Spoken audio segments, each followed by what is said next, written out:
حکومت تاجیکستان با صدور یک قرار به جمعیت سهامی فراز در قلمرو شهر دوشنبه حدود 5 گکتار زمین داده است. گفته می شود در این زمین شرکت بازار مصالح ساختمانی بنیاد می کند.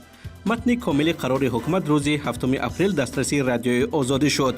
این در حالی است که روز 17 سپتامبر سال 2019 فراز با نشر یک اظهارات ادعا کرده بود که نتیجه های فعالیت ضرر آور است و شرکت برهم داده می شود.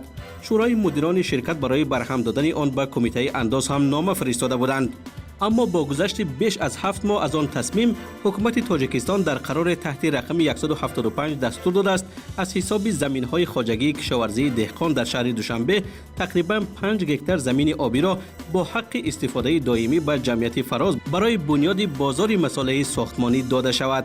در ادامه این دستور فراز عهدهدار می شود که به خاطر جبران از گردش کشاورزی خارج شدن این زمین به صورت حساب مخصوص بودجه کشور بیش از 670,000 سامانی پرداخت کند.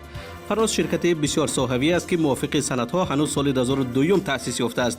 در تجارت‌های به مانند جمع‌آوری شیره کمال، سیاحت لیژرانی و ورزش‌های زمستانی در بازار تاجیکستان یک کتاز است. همچنان فراز در تولید داروار از زهر مار، شیره کمال، استحصال روغن، آهن و پولاد، بارکشانی، بانکداری، سوغورته ماشین‌ها، نشر کتاب، چاپ رقم‌های ماشین، شهادتنامه‌های رانندگی، نصب تجهیزات گازی در ماشین، خدمات حمام و ساونا، تشخیصگاه‌های طبی، فروشگاه‌های خوراکواری و مصالح ساختمان در بازار حضور دارد. بنابر سندها مالک آن شمس‌الله صاحبوف است که به اطلاع پایگاه OCCRP یا سازمان تحقیق فساد و جنایت‌های متشکل او یکی از دامادهای پرزیدنت امامعلی رحمان میباشد.